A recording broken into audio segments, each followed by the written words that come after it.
Please go on, Phil.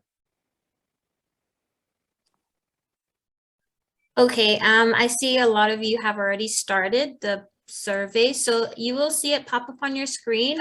You should have the option just to select yes or no. It will be anonymous, so you don't have to worry about your name coming in.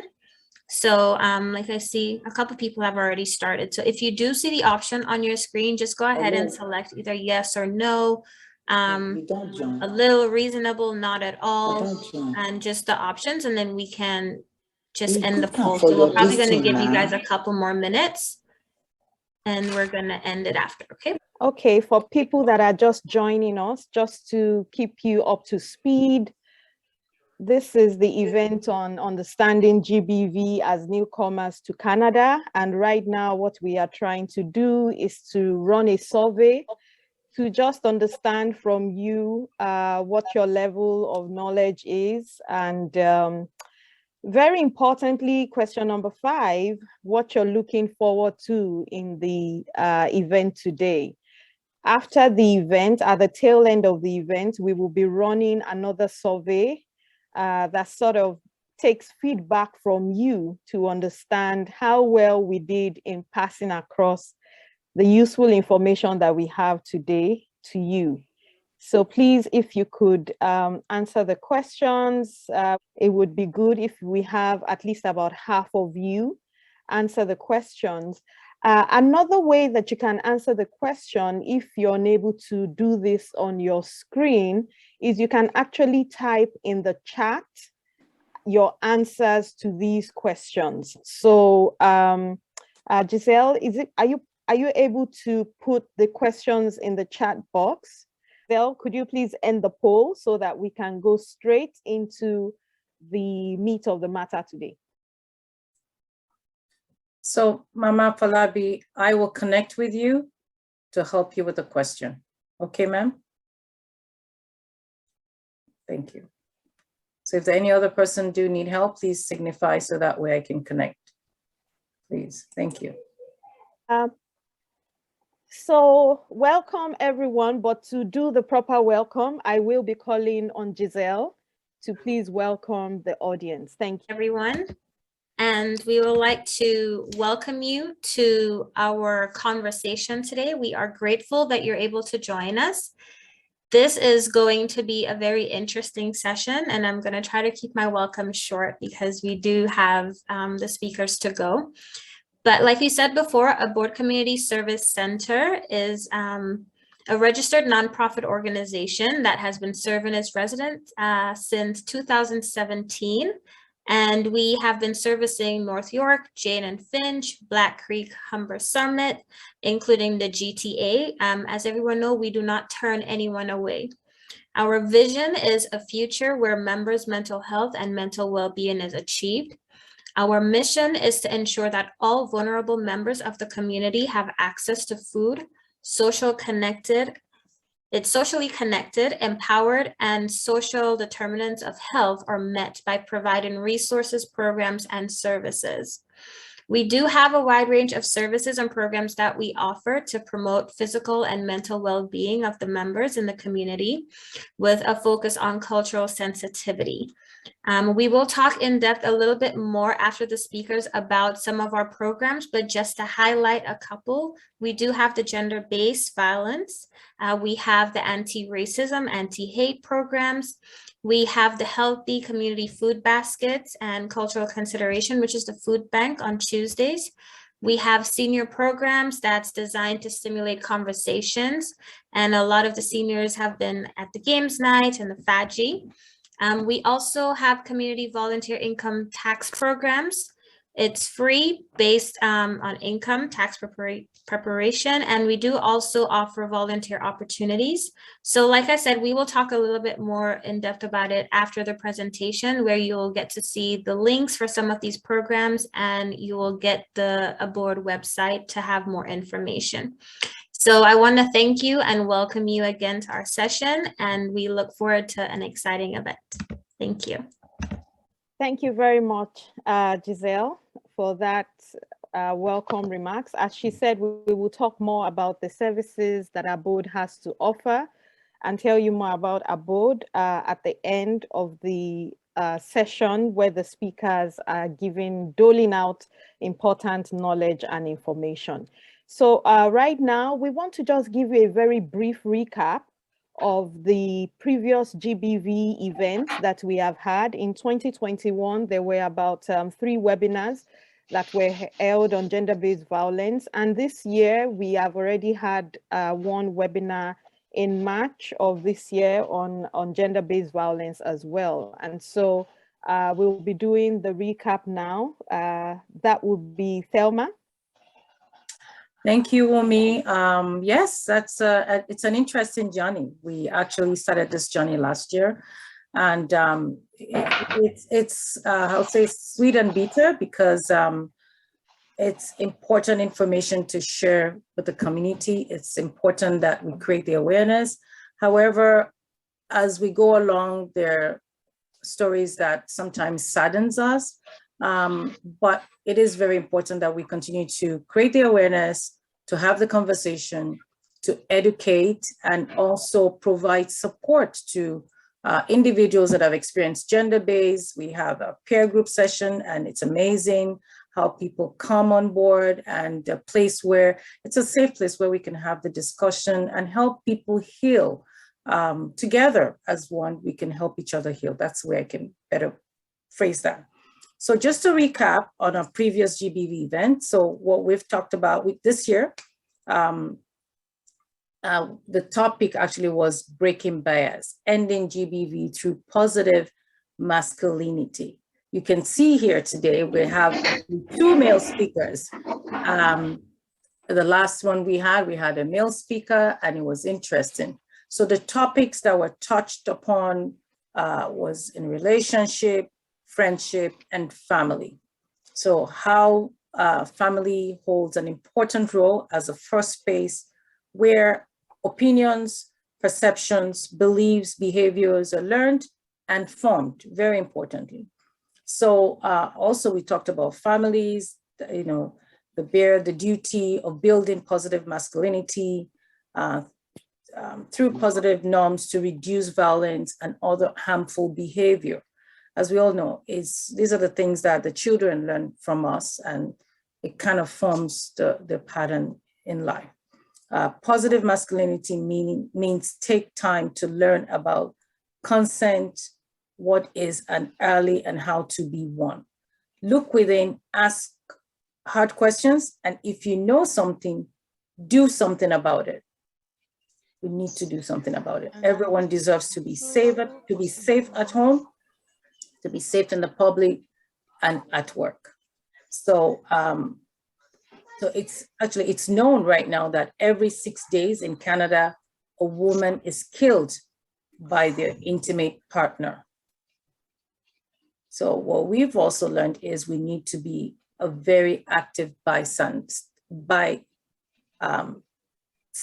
So when we see these things happen, what do you do as an individual? When you hear your neighbor scream in the middle of the night, what do you do? What do I do? How can we help each other in breaking this bias? Thank you so much. I'll give it back to Wumi. Enjoy the program. Thank you. The session, this is a recap of the session that we had in March, and we do hope that today will also be interesting so that we can share the recap the next time that we meet. It's important that we let you know that support is available during this meeting today. We do know that some of the things that would be talked about may cause or may trigger some memories, maybe unpleasant memories today, or trigger some kinds of reaction, and you may need somebody to speak with. We have a mental health nurse and a counselor available. If you like, you can please just signify in the chat, or you can text any of these numbers to signify that you would like to talk to someone or you require a form of support. Of course, this support is not the kind of emergency support that we do hope that nobody gets into that kind of situation today that needs emergency support. But if you do need emergency support, then we would be advising that you call 911. But for immediate mental health and counseling, we do have that available today during the session. Thank you very much. And so on that note, we will be going into the meat of the matter proper, and I would like to introduce our speakers. I would like to first start by introducing Onyewuchi Obi. If you, yeah, okay. I would like to introduce Onyewuchi Obi. Is it possible for Onyewuchi to be spotlighted as is being introduced? Let me just look for that. Since Onyewuchi is spotlighted for us, I think I should just go ahead while the screen is taking its beautiful time to load. Onyewuchi Obi is a foreign-trained legal practitioner that has had dedicated career to minority advocacy and defense. He has been a coordinator, settlement support, and outreach for the Black community at the 519 since 2020, where he develops and implements programs for members of the Black community to reduce barriers and find creative solutions to issues affecting the Black community. Prior to joining the 519, he volunteered as a community organizer with the 519 itself, Black Cap, and the Metropolitan Community Church of Toronto. Onyewuchi was born and raised in Lagos, Nigeria, where he obtained a Bachelor of Law degree from Imo State University and specialized in intellectual property. He provided pro bono services to the Stand to End Rape Initiative, acting as legal counsel to victims of rape. On that note, I'd like to yield the floor to Onyewuchi to speak to us this evening. Thank you.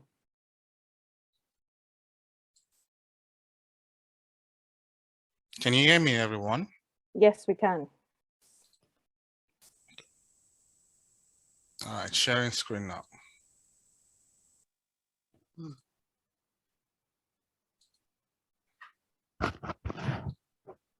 Thank you and good evening. So it's a pleasure to be amongst some fine folks gathered today. And as stated, my name is Onyewuchi Obi. I'm the coordinator of settlement support and outreach for the Black community at 519. And I'm always glad to be amongst the Abode Community Service Center right here in North York, Toronto. Today's topic is understanding gender-based violence. And my mandate today is to give a brief summary of what gender-based violence looks like in a Canadian context. And that takes us to a very important question.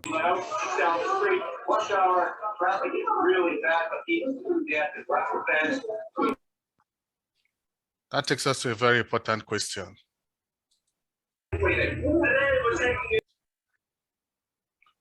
What is GBV? What is gender-based violence? According to the United Nations Human Rights Committee on Rights Commission, gender-based violence refers to the harmful acts that are directed to individuals based on their gender. This is rooted in gender inequality and the abuse of power and harmful norms. What does this mean? In a nutshell, gender-based violence is any sort of harm, any sort of discomfort, any sort of discrimination that is solely based on the fact that that person is of a different gender. This could happen between a man and a woman, a boy and a girl, a trans man and a trans woman, a cis man and a trans man, a cis man and a trans woman, a trans woman and a cis man, a trans woman and a cis woman. So based solely on your gender, there's a form of discomfort, there's a form of discrimination there's a form of abuse that occurs to you. Remember, violence need not be physical. So you don't need to actually you don't need to actually have a physical contact with someone before you can violate them, or before you can be violent towards them. Violence can be verbal. Violence can occur via way of omission. Doesn't have to be physical. And as per the Canadian context, virtually 1 in every 3 women or women out there is either experiencing one form of gender-based violence or another. Whether sexual violence, physical violence, displacement, threat. They experience that at least within their lifetime, 1 out of every 3 women. And what does that mean?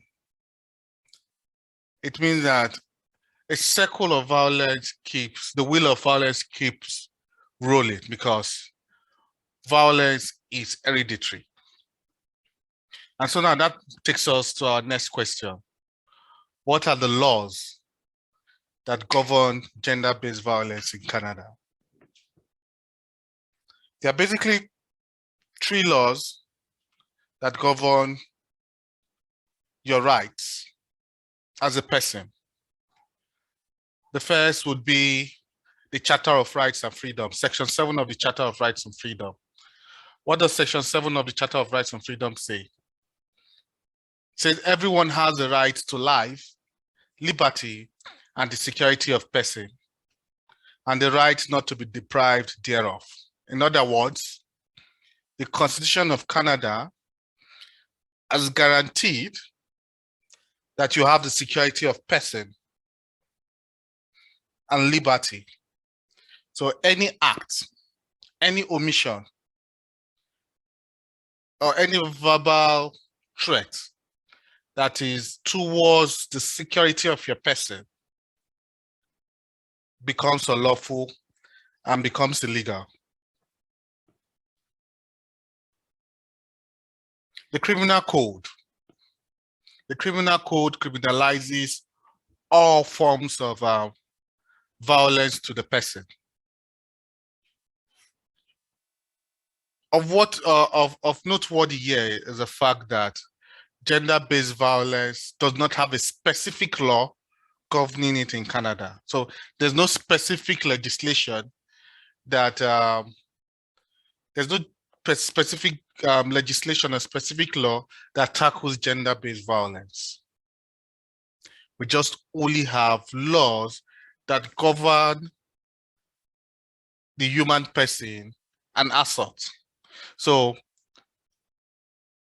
if someone assaults you, if someone has a physical harm on you, if someone threatens you, at that point, the criminal code steps in, whether or not it's gender-based or not.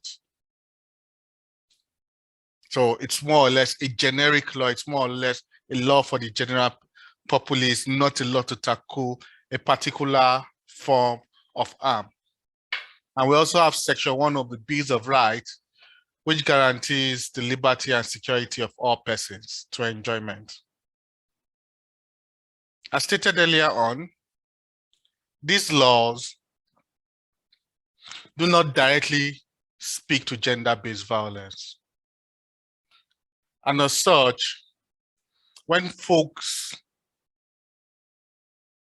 are closeted, when folks are being pulled between the barriers and the legal system, they are unable to get reprieve. If you are to enforce your right under Section 7 of the Charter of Rights, that will be difficult, because that means you need to get a lawyer who would file and who would now go ahead and sue individuals. You know what that is going to be? That is going to cost you a whole lot of money in this country. And then, coming from a community of migrants, most folks don't want to involve the police in certain affairs they term domestic affairs, simply because You do not want that stigma that you are the one that called police on your spouse, or you're the one who sent your fellow countryman to jail. So there are no particular laws that tackle gender-based violence. And because there are no particular laws in Canada that tackles that, there is a perpetration or enablement of this act.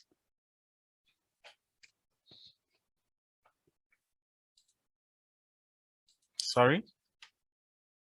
Now, does gender-based violence occur in Canada? Absolutely yes. Gender-based violence is a daily occurrence in Canada. Remember, Canada is a nation of immigrants, which means various folks come with various identity, various cultural beliefs and norms. And these cultural beliefs and norms governs their day-to-day interactions. And for most culture, gender-based violence is enabled via their cultural practice, because most cultures are patriarchal or masculine in nature. If we look closely, if you look around you, you would see the roots of gender-based violence all around you. From the message in the media, from the objectifying of women on social media, on Instagram. Or a model, a female model has to wear skimpy clothes before she becomes a celebrity. Why a male model does not put on skimpy clothes for him to become a celebrity. A female celebrity needs to look sexy to get endorsement. Male celebrities don't go that way. Or you go about the jokes. You look at the event that happened at the Oscars, the Will Smith debacle. It was okay to make a joke about a woman. Everyone, oh, Will Smith should have chalked it up as man. But no one is talking about the fact that for Black women, their hair is their pride. If you know the history of the Black woman, you will know that her hair is her pride. So for a Black woman to cut her hair due to medical reasons, it is a painful process, but especially when it's not something that is done willfully. And so for you attacking or making jokes out of that, you're encouraging violence. So imagine the younger ones who would have watched the Oscar show and then would have gone to school and they would have seen a young lady and would have made joke of that young lady for cutting her hair and saying, oh, you look like G.I. Jane. And that is how bullying starts. And that is how gender violence is encouraged. No one looked at it from that lens.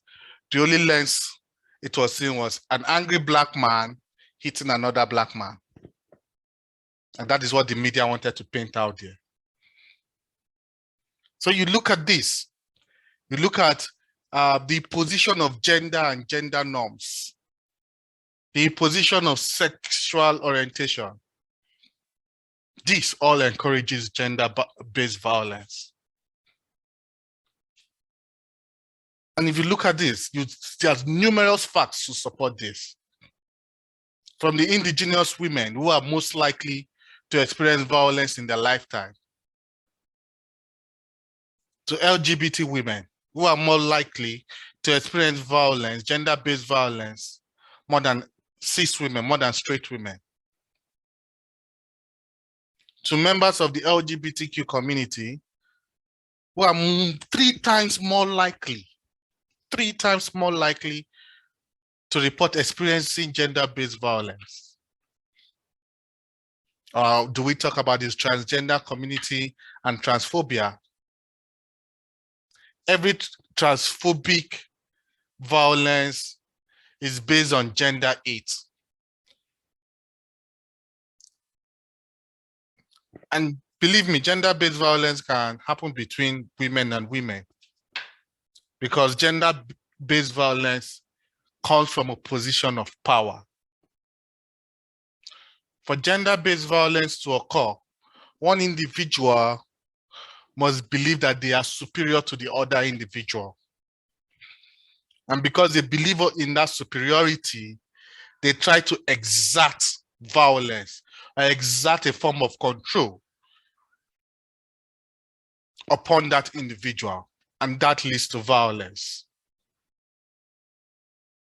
It could be in the way of economic exploitation. So gender-based violence can happen to anyone.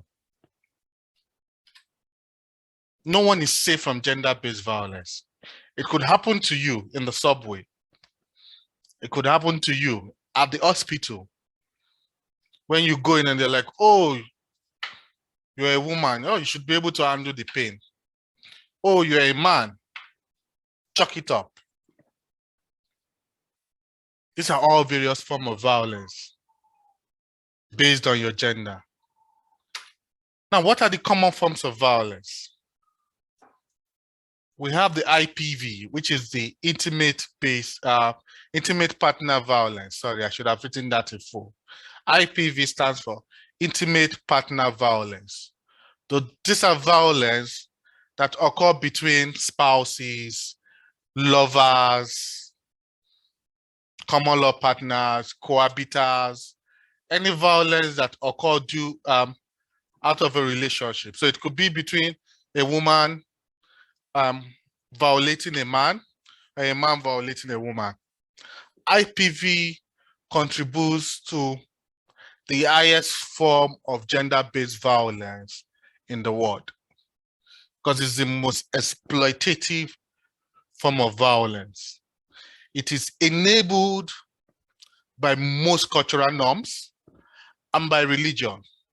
Woman, subject yourself to a man, because as Christ is the head of the church, so is the man the head of the law.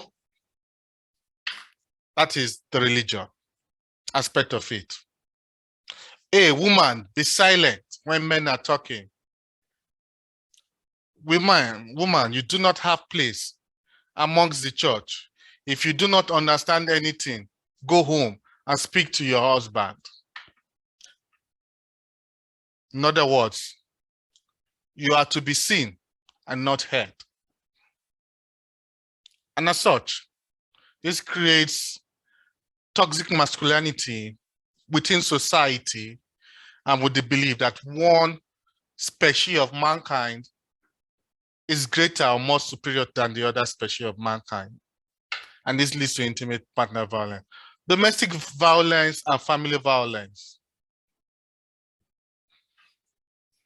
This is most likely to be seen within the immigrant community, especially in issues involving chasing of heirs.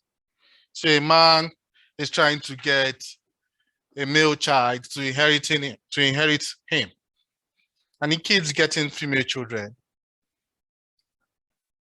And he pours out that frustration to both the mother and the daughter, and becomes consistently and constantly violent towards these folks. And so you have family violence, domestic violence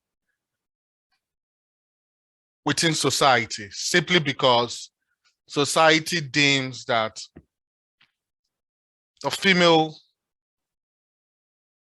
or the woman species is weaker and cannot do what the male species can do. And that leads to a cycle of violence. We have transphobia. Oh, you're a man. You shouldn't say you're a woman.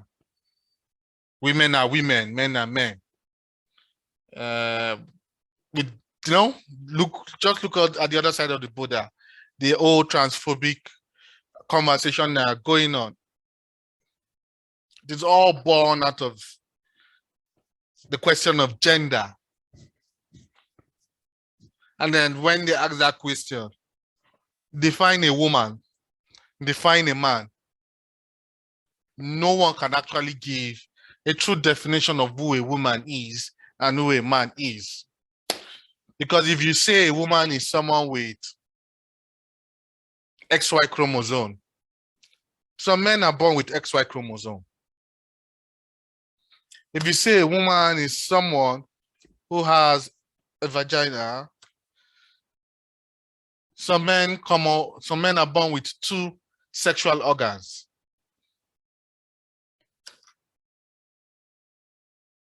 Some men are born with a vagina and no boobs, or a D and boobs and growing and protruding boobs. And so we ask ourselves, what is the definition of gender?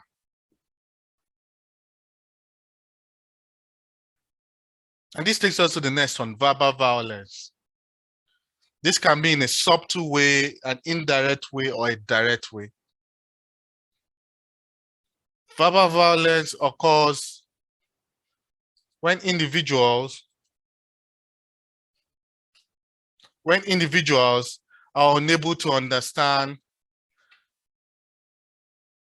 when individuals use the words of their mouth to inflict pain on you and violate your person. And we have coercion, we have assault. This is the use of force on an individual. We have economic violence, when you're in a relationship and you are being exploited because you are the low income earner in that relationship, right? Cyberbullying and sexual violence. These are the various forms of violence that occurs within the society. And now that takes us to the conditions that trigger violence or gender-based violence. Poverty is key. So once there's poverty within society, people tend to remain in violent relationship, violent situation, because they believe there's no alternative or there's no option out of it. And those folks with the power of the economic strength now see themselves as the alpha and omega in inflicting such pains on individuals. And so also gender-based violence occurs in the workplace, unemployment, socioeconomic activities that go on within society are part of the triggers of workplace, of gender-based violence. And now, what are the cultural norms? The cultural norms that enables gender-based violence are the beliefs, various beliefs we come up with, various ideologies, the lack of a legal framework, the lack of a legislation, the low level of access to paid employment experienced by female identifying folks, the constant play of gender inequality within our society, community norms, privileges that are ascribed to masculinity. Oh, only a man can lift heavier objects. Oh, this is a job for a man. Those are the things that lead to gender-based violence. These norms are stuck in our head that leads to one believing that they are superior to the other. Oh, a white woman is superior to a black woman, an Asian woman, the black woman is the least there. Those are all gender-based violence. Where do you go to get help in Canada? There are numerous organizations out there, but your number one support is 911. If you're in any form of danger, if you ever feel violated, if you ever experience violence, please pick the phone and call 911. It is better society calls your name than you are 3 feet under the ground. We have Abode International. You can always reach out to someone there. You can always reach out to the Canadian Women's Foundation, the Family Services of Toronto, the Newcomer Women's Services of Toronto, and Plan International Canada. You can also reach out to the 519, the Abode Community Center, the Black Coalition for AIDS Prevention, Black Cap. These are numerous organizations you can reach out to for support. If you ever know that someone is in danger or someone is currently experiencing gender-based violence, or you yourself are currently experiencing gender-based violence. Thank you. Thank you so much, Onyewuchi. Thank you. And it's difficult to do a recap without taking up all the time, but I'll just like to say that indeed we've come to understand that GBV does happen in Canada. It's about power and control, and no one can be said to be saved from it, except if you save yourself or save the next person that you know that is experiencing gender-based violence. On that note, I would like to thank you so much, Onyewuchi, and for those who can use the clap function, we could please clap for him, or, you know, for doing that. So our next speaker is also an expert, no doubt. She has very sound politics. Her name is Sureya Ali. She will be spotlighted for us now. Sureya Ali is a passionate youth advocate in her community. She's committed to community building and advocating for youth participation, mental health, and the rights of immigrants and refugees. She has been involved with initiatives such as Apathy is Boring, to co-create a community project that tackles the issues of gender-based violence, gender inequality, and she has been an ambassador for the Arise program.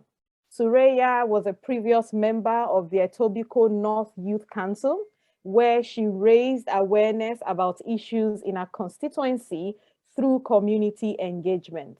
Additionally, she has served, she currently serves as a delegate for the Daughters of the Vote program to participate in a political leadership summit. And it's important that we're spotlighting our politics as well, because oftentimes it's only if you're not on the table, then you're on the menu. And it's when we have voices like this on the table that they can push forward the need for reforms within the system. So on that note, Sureya is currently part of this year's Peer Champion Ambassador for Okazi. And so I'd like to welcome her to take the floor to do her presentation. Each speaker is to have 20 minutes. And so that means that Sureya, you have up to 6:20 to make your presentation. Thank you very much. Thank you so much. Just before I start, I want to say thank you so much for everyone that came in attendance. And I'm just going to share my screen first. Hopefully this works. First time sharing. Yes. Okay, perfect. Okay, that's perfect. That's perfect. Okay, as I was saying, my name is Sureya Ali, and I'm very excited to be part of this discussion and to have everyone learn more. So just so I don't waste time, I'll go right into my discussion. And the first slide, as you can see, it talks about questions that we might often have when it comes to domestic violence. We may often ask ourselves, I'm worried about someone I know, how can I help? How has violence against women increased since the beginning of the pandemic? Home is not safe for me. What should I do? I want to report an incident of violence during COVID or during any time. What should I do? How do I seek help? How do I help others that I know? How do I build safe communities for people who may be dealing with domestic violence? These are often questions that are going into our heads, and oftentimes we don't know the resources and we don't know how to answer them. That's why we're having this discussion today. So why do we focus on immigrant refugee communities? So domestic violence affects women and everyone. It's not limited to anyone or any particular community.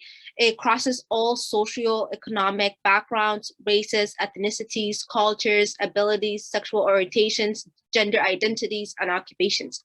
While all communities experience domestic violence at similar rates, research does show that immigrants and refugee women, non-status newcomer women, do face domestic violence with particular barriers and challenges that are different from other type of challenges that other individual may face. So what are those barriers and challenges that immigrant, refugee, non-status women may face? So the first one that we have is immigration status. So if she doesn't have any immigration status in Canada, let's just say she's non-status, she may be afraid to access services in her community.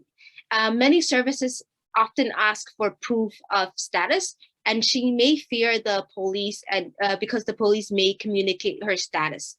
This also includes fear of deportation. So abusive partners may use the immigration and refugee process itself as a way of exerting power and control. And women may be sponsored by an abusive partner or have their refugee claims tied to the claim of an abuser. Abusive partners or families may withhold immigration documentations and threaten to separate the woman from her children or not provide the information that she would need for her immigration status, and that's how it would impact. The second one that we have is financial barriers. So immigrant and refugee women have often been overrepresented in the lowest paying or least stable jobs. So many of these jobs may have irregular hours, making it difficult to access language classes and other services. At the same time, the cost of living is obviously going up, particularly the cost of market of rents, childcare, transportation, and even food. So if an immigrant or refugee woman is living with an abusive partner, she may not afford to be able to leave that situation, making it difficult for her. So financial barriers are one of the main barriers that immigrants, non-status newcomer women often can face. If we go on to the next slide, you'll see language barriers would be the next one. So immigrants and refugee women often cannot access the information and services they need in their own language, or since they don't speak English, it can be very difficult. Even access to interpreters is not always available for those women. So immigrant and refugee women often speak 2, 3, 4, or even 5 languages, but English may be challenging for them. And in some cases, the abusive partner may be the one who's speaking English much better and be the one who's interpreting everything for her, making it difficult for her to have her own conversations and for her to seek her own support. So that's often limited as well. The next one is racism and discrimination. So everyone in Canada is from an immigrant background, except for Indigenous people. And not all immigrants and refugee women are racialized, so Black or women of color, because many immigrants also come from European countries. But immigrants and refugee women who are racialized, either women of color or Black, may face racism when they seek support for domestic violences in any type of resources that they're trying to seek. So they might even face racism from frontline workers or staff. And immigrant women and refugee women are often sometimes denied services or face stereotyping and harmful remarks due to discriminations that they may see. And many of these women often report having their culture and religion be blamed for the violences that they're experiencing. So this is type of stereotype you'll often see, where it comes from the culture, where it comes from racism, where they're seeing it from support that they're trying to seek from either their community or from services that might be available to them. And also shelter services may also lack the policies and practices to properly accommodate and celebrate diversity. So it may be harder for them to seek shelters if they don't have anywhere to go. Now that we talked about the main 4 types of violences, such as immigration status, financial barriers, language barriers, and racism discriminations, you'll see other types of violence that may be very much highlighted. The first one is psychological abuse. So this includes gaslighting, isolating from other people, creating fear by lying to her. So gaslighting basically is just a way of manipulating someone to make them feel like they're crazy. For example, by saying, I didn't hit you, you're imagining things. That's part of gaslighting. The next one is financial violence. So controlling access to finances and bank accounts, withholding money, denying the right for her to work, taking her paycheck. So this obviously limits her to seek support when she needs to. The next one is cyber violence. Cyber violence are not often talked about, but cyber violence is basically using electronic devices, social media, phones, computers, to monitor what she may be doing, intimidate, or even threaten or bully her online as well. The next one is spiritual violence. So this is using spirituality of religion to justify abuse. So it may also include denying her access to her spiritual and religious practices, mocking her or degrading spiritual beliefs that she may have, or forcing a belief system on her, or even sometimes using religion the abuser may use religion as a way of committing that violence against her, saying, oh no, it's part of the religion, so it's fine. The next one is stalking. So this includes unwanted and persisting of following, watching, monitoring, invading their privacy. This includes monitoring by looking at our siblings, extended families, community members, and they'll be using this form as a way of controlling her and kind of threatening her and reporting back to the abuser even. If you look at the screen in front of you, you'll see the wheel of violence. And this wheel basically shows, it's basically a helpful tool to understand the overall abusive and violent behaviors, which are often used by abusers to establish, maintain control over their partners. So very often, one or more violence incidents are accommodated by area of these ones. So you'll see physical violence, sexual violence. So as we were talking about isolation, we were talking about using threatening to her, whether it be on social media, whether it be from her job, any of these may be often seen as a form of violence.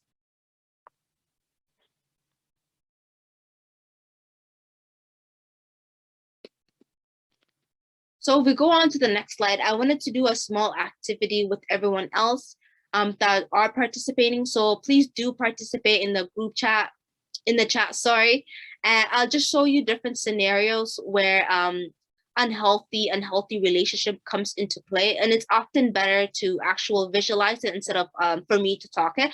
So that's why I have some visualization of images, and just let me know on the comments what you guys are thinking throughout the process.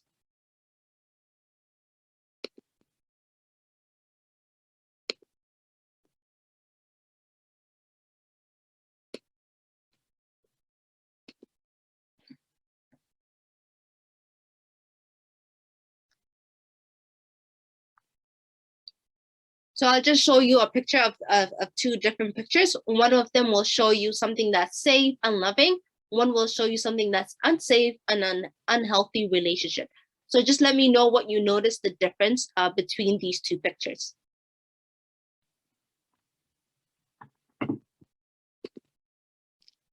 Okay, the first one. You'll see in the first one, A, the man stating, if you leave me, I'll get you kicked out of Canada. The next one is, sometimes loving someone means letting them go. So on the chat, you can decide which one do you see as unhealthy relationship and which one is a healthy relationship, or which one is safe and which one is not safe.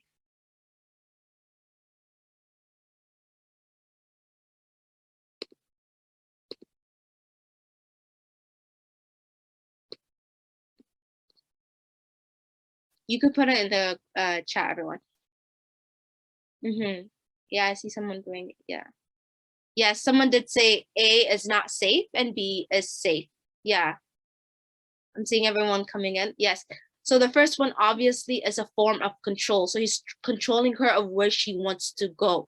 So that's an unhealthy relationship. That's part of what we discussed earlier, where he's taking power and control over her by telling her that she can't leave, and then using her immigration status that Canada will kick you out, basically.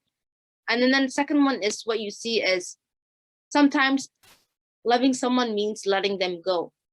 So in that relationship, you can see it's barely even, and it's not controlling. He's not controlling her. He's not telling her to stop. He's not telling her to just go. He's not telling her to stay, sorry, but rather that she can go and that she has her own decision to also make.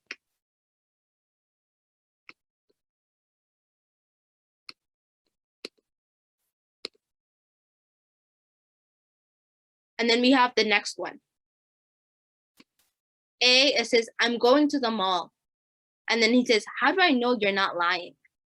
And then the next one, B, says, I'm going to the mall. And he says, have a good time. Which one do you think is the healthy relationship and the unhealthy relationship? I'll just B. wait. D is healthy. B. Yes. Is healthy. Healthy. Yes, for sure. As you can see, he's trying to find out where she's going, controlling her. Maybe she's seeing her family. Maybe she's seeking the resources. That's why he's trying to control her, making her limited, isolating her to where he is, so she doesn't have the power to do what she wants to do. But on B, you see it's much more healthier because he says, have a good time. He's not controlling where she's going. And she's going to the mall. Obviously, on the first one, maybe he's thinking she'll use her money to buy herself something. She can't use it. So those are some small tactics that sometimes are not often picked on. But obviously, the first one, the first picture, A, is an unhealthy relationship. And B is the healthier one. Yeah.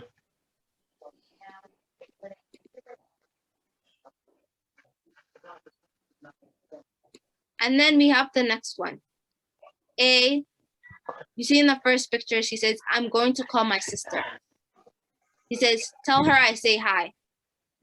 The next one, B, it says, is it okay if I call my sister? And he says, I don't like it when you talk to her. A. A is healthy. A is healthy.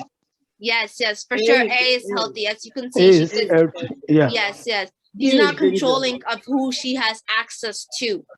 It's much more healthier because she's able to do what she wants to do, and she's contacting her family. Where B, you can see that is a form of control because he's controlling who she has access to. And he's controlling the amount of time that she can use her phone either, or the amount of people that she can. So oftentimes what you'll notice is that abusers want to control the people that you have access to, whether it be your friends, family members, neighbors, community members. Those are unhealthy relationships, and those are tactics that abusers use to control and have power over their partners. But A is a different situation, obviously, as we can see, because he's not controlling her. He's not telling her, why are you calling her? While the other one, he's interested in why she wants to speak with her, telling her that he doesn't like her sister, basically gaslighting her, manipulating her into believing other things that she may not believe. Amazing. Thank you so much, Sureya. I believe that everyone found it so useful. I loved the fact that, people participated and you got them participating in the conversation. If we could please clap for Sureya. Thank you. Thank you Thank so you. much, Thank Sureya. you That so was much. Thank you. Thank you. that We was really really enjoy you. interesting. Thank We you still so have much. one more presentation before we go into the question and answer. But while we try and share the screen, I'd just like to ask everyone in the audience.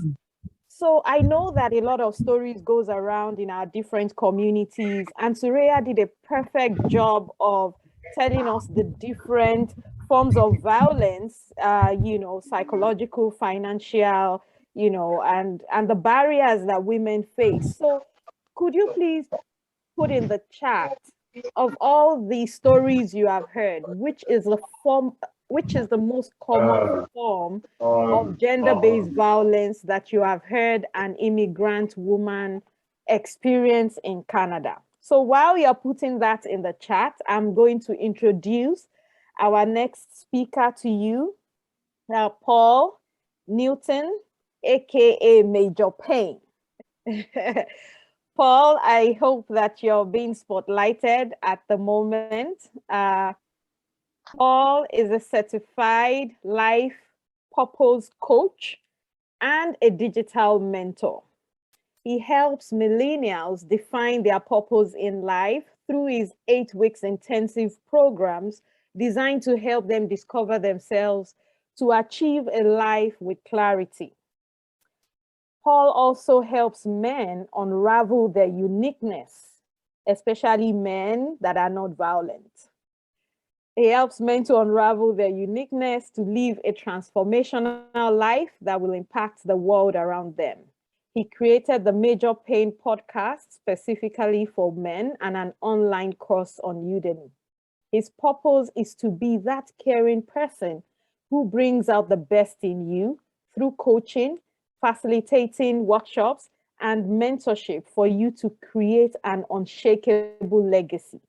Paul, the floor is yours today for you to coach us and share with us how we bring out the best in our relationships. Thank you. Thank you, Wumi. I really appreciate. Thank you for the opportunity to attend this event and meet beautiful people and also share, learn, and grow with them. What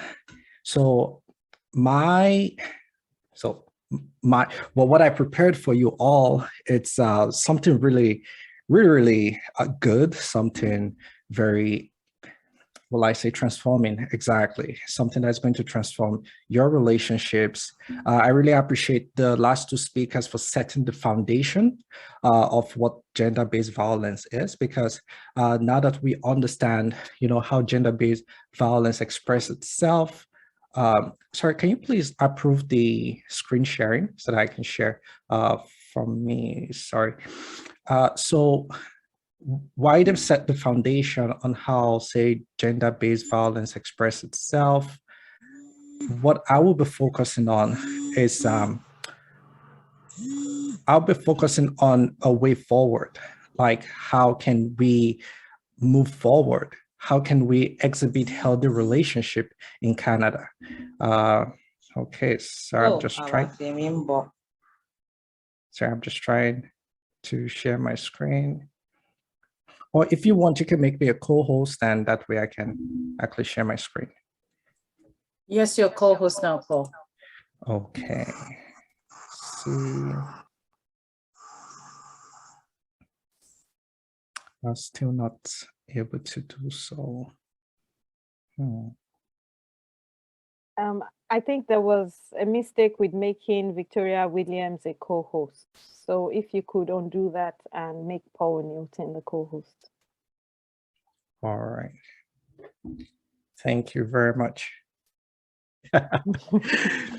Sorry, there was one time I was teaching and I forgot to share my screen, and I was just talking for 30 minutes and nobody told me that I wasn't sharing my screen. So I'm glad that's not the case here. Thank you so much.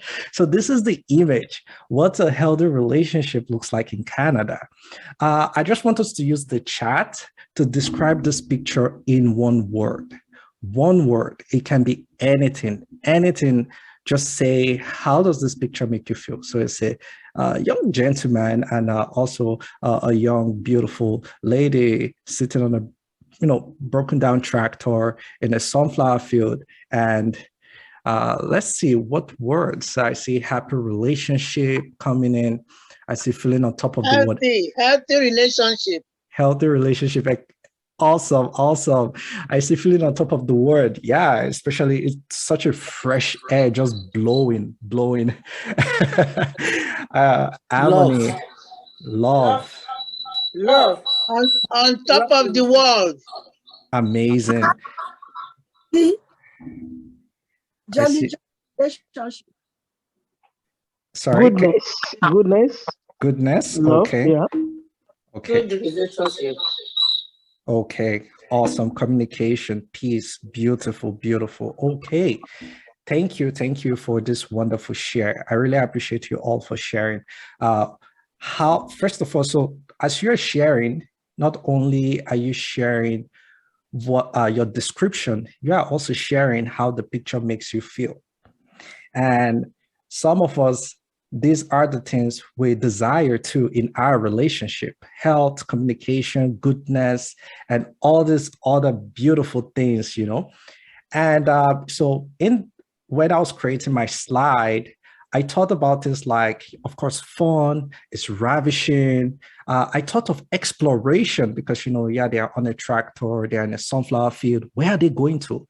Does the tractor even work? That's a good question. But where are they going to, you know? And so there's this vibe of exploration. There's this sense of learning. And also, I thought of sexy. It's actually sexy just to see two adults play like a child. Trust me. And that makes me want to say that as an immigrant in Canada, dating your spouse, or that's if you have a partner, is like dating your spouse all over again. It's like that first time when you guys exchange numbers and, you know, you feel so happy, your heart is melting. You just want to talk to the person all the time. You want to explore things together. You want to take them out. You want to go grab that coffee or tea, or you want to go to that favorite restaurant to go eat and all those things. So that's what some of the imagination that I can say that, not just imagination, that's some of the experience that a relationship in Canada can offer to you. Now, you might wonder, oh, I'm not in Canada, I'm in Nigeria. You can as well do the same in your country, wherever you are, wherever you find yourself. It's all a matter of just identifying what are the virtues of a relationship. Now we are going to do another activity. I see someone's hands is up. Yeah, Okay. we can take the questions after. After, okay. Yeah. All right, okay. Thank you so much. So we are going to do an activity. I don't know how many of you have done, say, an imagination activity before, or just reflection itself, or practicing meditation, gratitude, and all that. So this activity is that you are going to create your own healthy relationship. And what is going to happen is I will play this video. This video is not a music that will make you dance, but it's a music that will assist you to reflect. So while the music is playing, I would want you to close your eyes when I give you the cue. Just close your eyes, and I will want you to imagine all the great things that you want to do in your relationship. So for those people who are single and they are like, I'm not in a relationship, this activity is not for me, nah, I'm done. No, hold on. Even before, I've done this activity before. When I was single, I was just like imagining what the future will look like. When I have a relationship, I was just imagining everything as though I was there.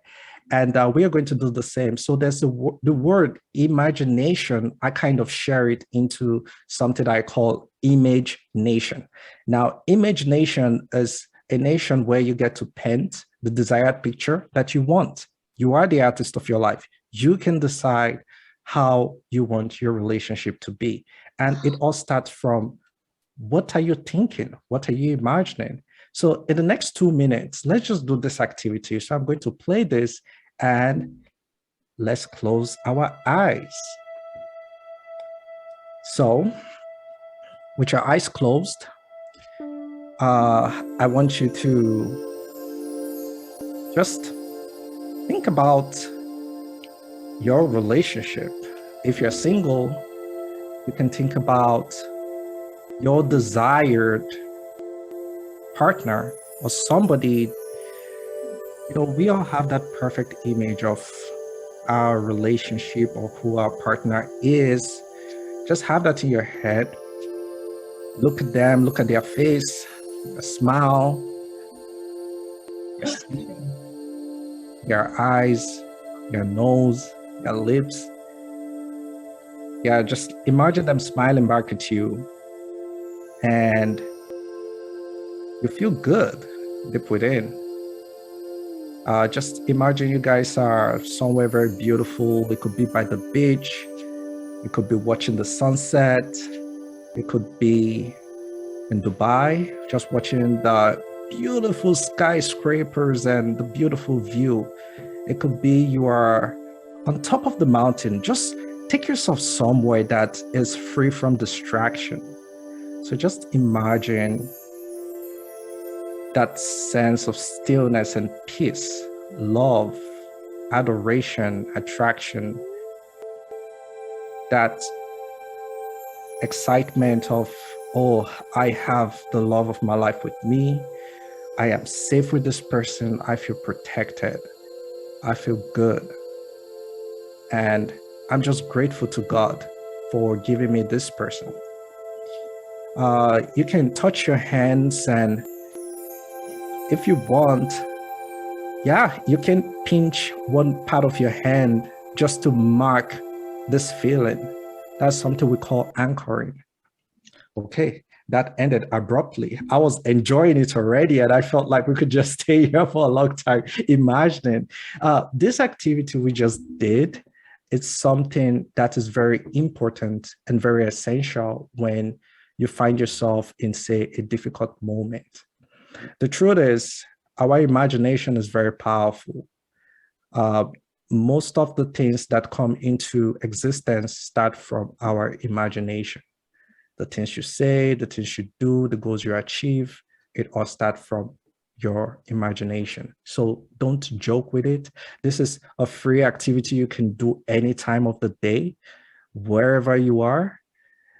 And we are going to be looking at the 4 relationship health pillars. Now, as an immigrant, I came into Canada 4 years ago. I came in as a single guy. I got married right here to my lovely, beautiful wife, which I met online. We met on an online dating app called Hinge. So many people just found it unbelievable. Even me, I found it unbelievable. I was just wondering, how did this happen? Because in Canada, I do tell my friends back in Nigeria that relationships in Canada is not what you think. It's very difficult, it's very hard. But then we also have people who are coming in from Nigeria as a couple. They are married and they come here, and a lot of things just change. Like, they just get so busy, they don't get to see themselves anymore. And sometimes attraction just disappear. And, you know, 1 or 2 kind of abuse start falling or coming in. And you start wondering, like, you don't used to be like this when we were back home. You have changed, you have done this, you have done that.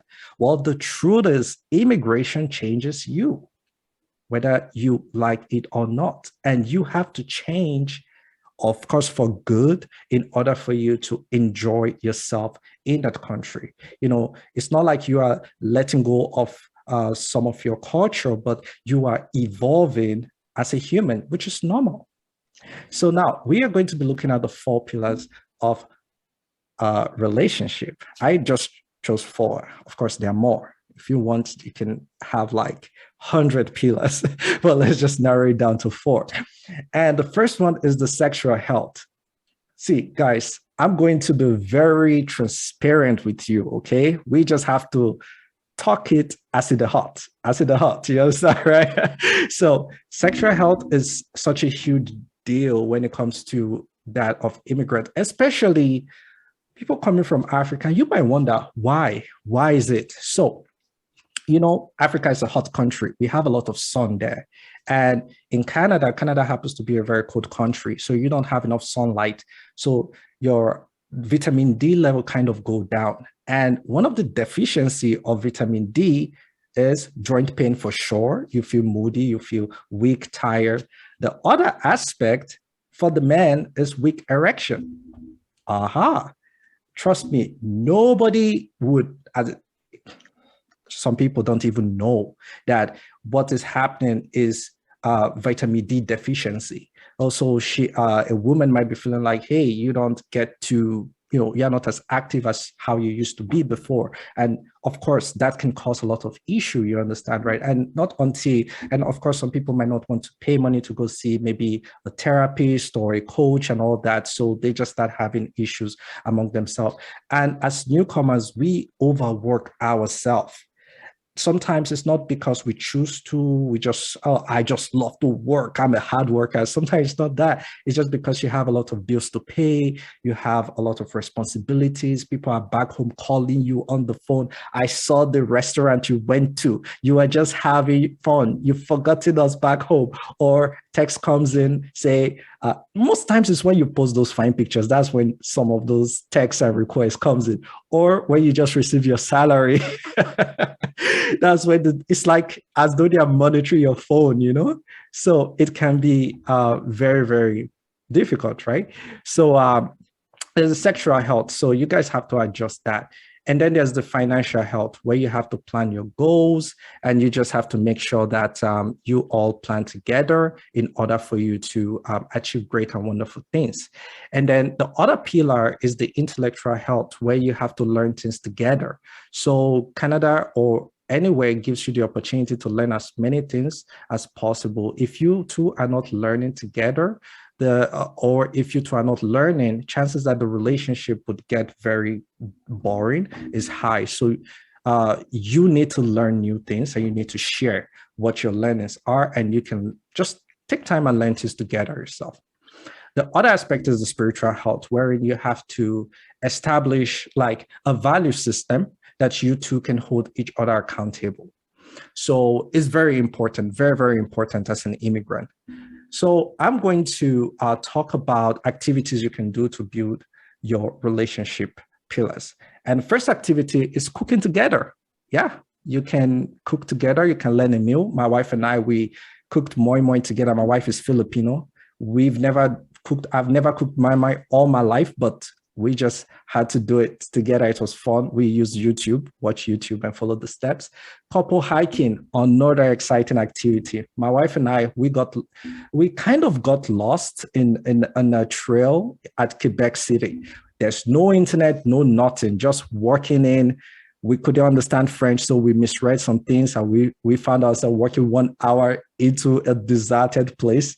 Oh my God, thank God we made it out alive. I'm telling you, it was crazy. The other one is drive date. Just take a drive, go somewhere, get lost. And you two will find yourself in each other's arms. You can drive to go watch the sunset. You can Google places and locations where you can watch sunset. The other thing is couple spa.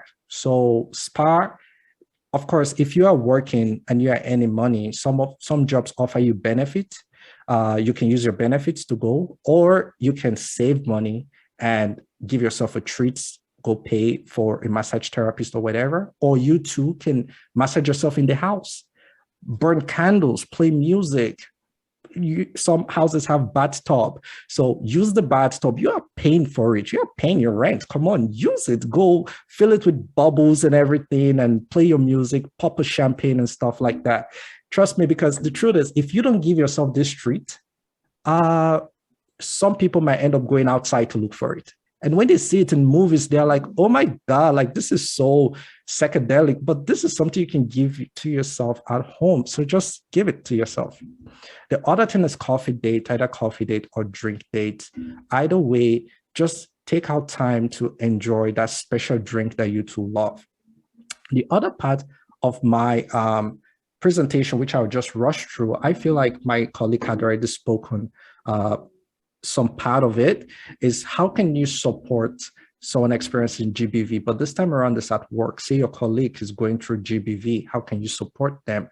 So there are some things you shouldn't say, and so there are some things you shouldn't do. Don't ignore someone who approaches you and shares that he or she is experiencing GBV. You don't want to do that. The other thing you don't want to do is you don't want to force help on people by being intrusive or pushy. Hey, I see you're going through a lot of things. I will help you. Come. No, you don't want to do that. You just want to take time and observe the whole thing. The other thing is you don't want to make comparison when someone is saying something, wherein they tell you an issue and then you're like, hey, and the other day this person told me this thing that they were going through. You don't want to do that, because that way you are invalidating their feelings. I would just jump to don't communicate that their situation is not a big deal or unimportant. The truth is, everyone going through an issue to them is very important, okay? and don't overreact. You see this? They just tell you something like, oh, just stay calm, okay? Then the other aspect, which is what you can do, where you can say, of course, I look out for, you can make research for other organizations. Abode is there to support. The first speaker made mention of other organizations that support. You can ask them how you can support them with any basic urgent need. Some people might need urgent need like medication or something, or clothing. Respect the right of the survivor to make their own decision. Don't tell them what to do. Just ask them, what do you think? How can I help? Those are questions. And then you can ask if they have a friend or a support system that, that they have. And at least that could be some good ways that you are helping them and not overstepping your boundaries. All right, with that, I would wrap up, and I really appreciate you all for listening, and I wish you the best. I pray that your relationship flourish, whether you're in Canada, whether you're in Nigeria, wherever you find yourself. Just know that Abode and Abode is here for you, and their support, okay? Just reach out, be excited to reach out. All right, thank you, and I wish you the best. Thank you so much, Paul. Thank you. Thank you so much. That was amazing, because it's often, common for us to revel in the negative and in challenges, but Paul was able to take us through a period of imagining a life in Canada, or wherever without GBV, and practical steps that we can take to improve our situationship or relationship, as the case may be. Thank you so much, Paul. And I see that a question has already dropped in the chat, because that question is the right segue to the next section, which is questions and answers. Just as a recap, Onyewuchi spoke to us about the legal frameworks in Canada and the definition of GBV and the forms of GBV. I saw a hand up at that time. So if that question still subsists, that is good for you to please use the raise hand button. You can find the raise hand button under reactions. On your screen, there should be an emoji where the word reaction is written under it. Under reaction, if you click on it, then you should be able to find the raise hand button. Or you can use the chat, as there is a question now in the chat. So once you raise your hand, I will acknowledge you and then ask you to please unmute and ask your question. As soon as you finish asking the question, if you could please mute again. If you want to ask a question directed at someone, you can mention the name. We have heard from Onyewuchi, we have heard from Sureya today, we have heard from Paul. Quickly read the first question, and I believe that this question is generic to the three speakers today. What can senior citizens do in all these situations, especially single? Please, for the... I think this is for Paul. Yeah, you mean a single senior citizen? Is that what this question means? Or just as a senior citizen in general that feels a sense of responsibility towards the community? What can a senior citizen do? I'd like to start with Sureya. Would you like to take this first? Yeah, sure. When it comes to situations of like domestic violence or abuse, it's often important that we try to stand up and try to raise awareness within our community. So what that can look like for you would be like educating yourself, understanding the barriers and challenges that individuals facing these situations are dealing with, and understanding how you can support them by looking at resources that you can offer them, and just listening to them is also important. Sometimes people are not coming to you for advice. Sometimes they just want to talk to someone. So listening and being there for people and stating that you understand, that you're trying your best would be one of the ways that you can do. And also helping them seek support and asking them what they want to do instead of giving your opinions. Thank you. Thank you so much. You captured that right. Is there any of the speakers that would also like to add more to this? What can senior citizens do in all of this? Hi, this is Obi. Obi? Yes, please. So for senior citizens, they play a vital role in the Canadian community. And as such, I call them the watchdog of society. And as such, when it comes to gender-based violence, the senior citizens play a huge role within the immigrant community on how best we talk to partners, married couples, the younger ones, on how we try to change that culture of violence, on how we try to change the mindset of inequality within genders within the immigrant society, that the norms should not remain the same. The status quo should not remain the same, that toxic masculinity has no place within a family setting or within a relationship setting. And that is where we would encourage the seniors and the elder ones to come out within the community in helping to sensitize, in helping to communicate, in helping to teach, in giving lived experiences, if there are any, and in having those conversations with the generation that's coming after as regards the effect of gender-based violence within the immigrant society or community. Thank you. Thank you. Thank you so much for that, Onyewuchi. Those are really important points. Paul, is there anyone that would like to drop questions in the chat or raise their hands? If you're having challenges with the raise hand button, you could please quickly unmute and ask your question. But while we're waiting for that to happen, Paul, do you have any word to add to this? And if not, you could give your concluding comments as well, Paul. Okay, yeah, I actually think the speakers already covered a wide range of what senior citizens can do. I would just say highlight the aspect of listening. Yeah, because the truth is things have changed and things are very, very dynamic, especially right here in Canada, right? We deal with a different culture, we deal with a different society environment. So different players and different things are at stake, So I feel like that listening component and just asking questions, how can I support? What do you need?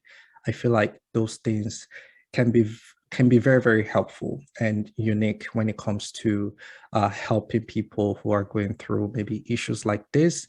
And that way, also senior citizens, just like Obi was talking about, partaking in the conversations too, some people who are just gifted can find ways to, just plug in some groups within organizations, because I know organizations usually have clusters and some groups for seniors, and they sometimes look for quote unquote community issues that they can address, and that senior citizen can plug themselves into that cluster and become a proactive member for change and stuff like that.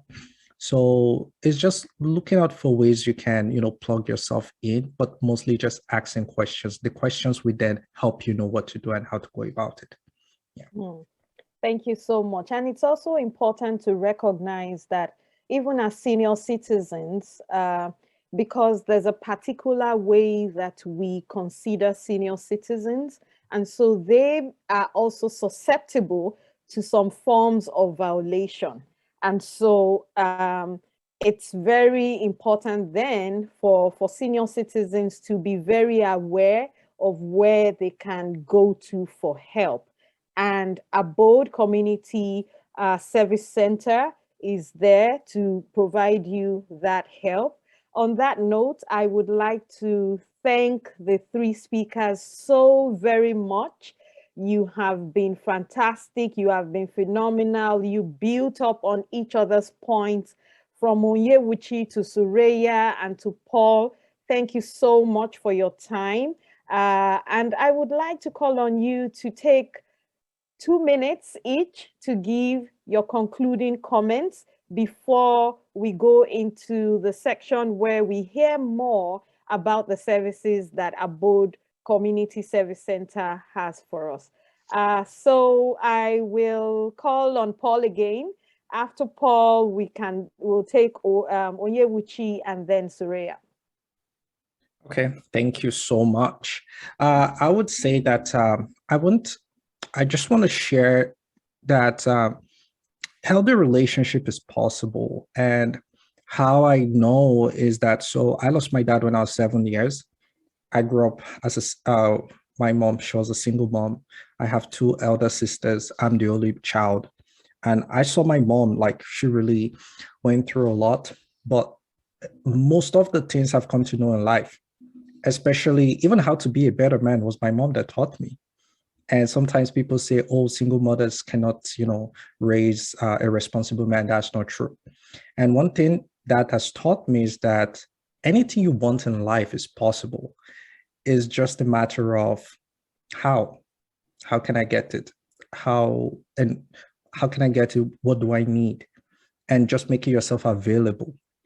So bringing that to a relationship context, healthy relationship starts with you. And everyone, of course, is going through 1 or 2 things. Some people have been through a lot of trauma and all that. I understand it's a lot and it's heavy, and some people use this as excuse. The truth is, if you really want to have a good life, it's possible, it's doable, it's achievable. You just, again, need to keep asking that question and ask the right people the question, and I can assure you that they will give you the right answer. Who I am today, even as a coach, witnessing a very healthy relationship and all that, I ask a lot of questions. I've had a lot of mentors and people who, I get to speak with, and I hear from them, and I just listen and see how I can translate these things into my life. And I know that the life of an immigrant, it comes with a lot of complexities. But according to Gloria at Abode, she says one of my quotes, but you have to unlearn and you have to relearn a lot of things. So we just have to humble ourselves and hope for the best while working towards building a healthy relationship. Thank you.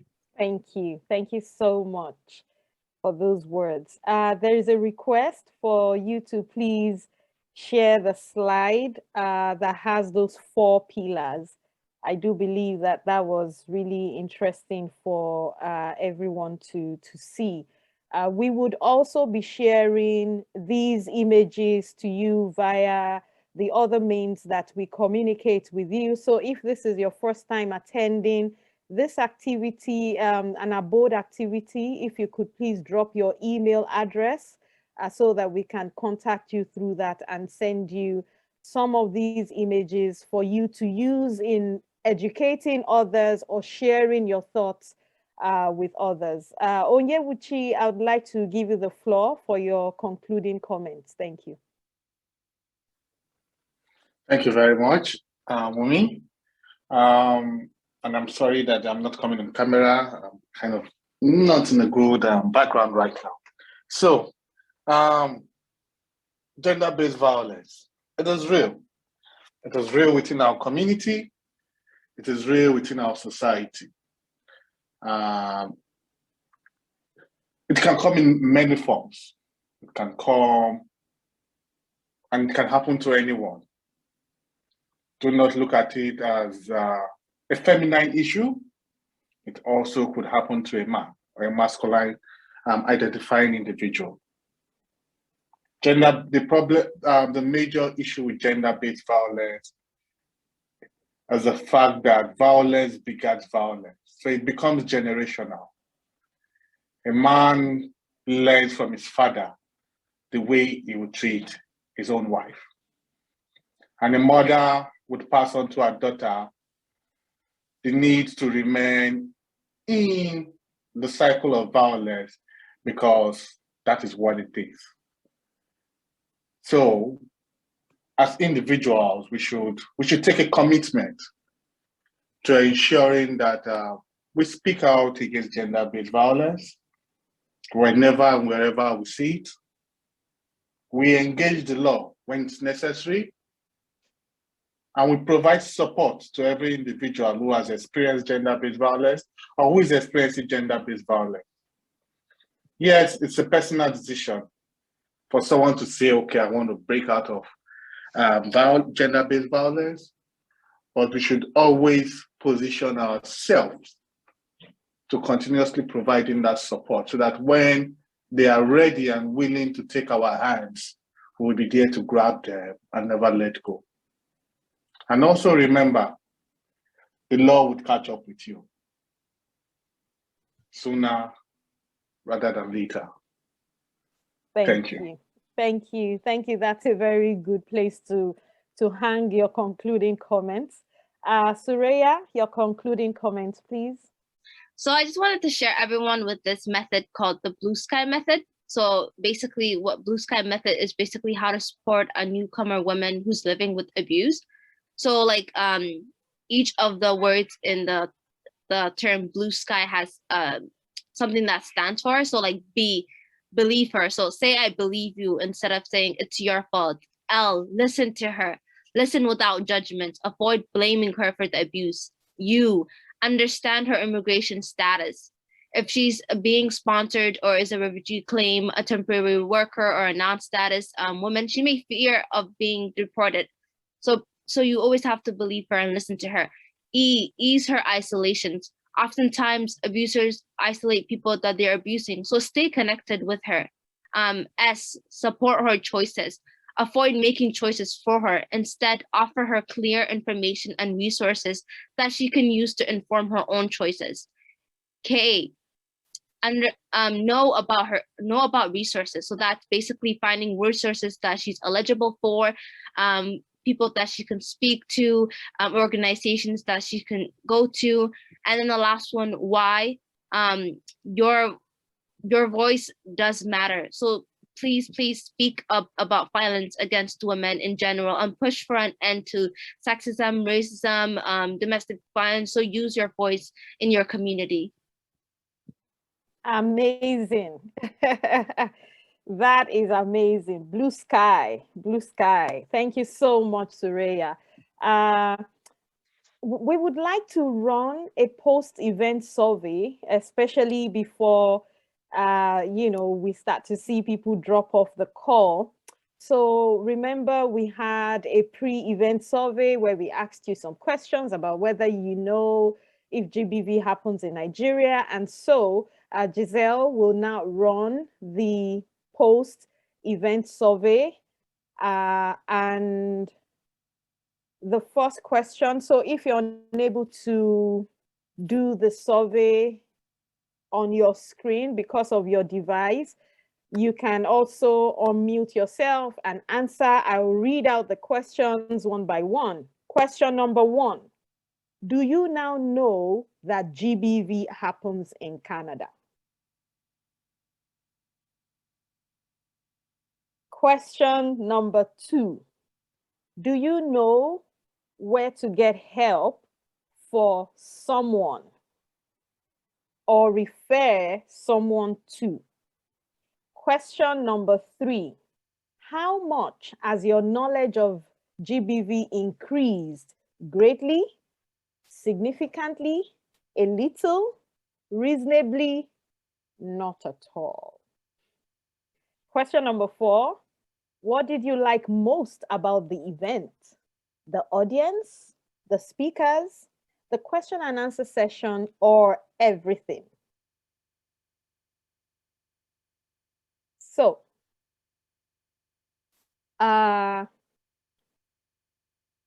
thank you for answering and doing the post-event survey. That will continue to run because of time.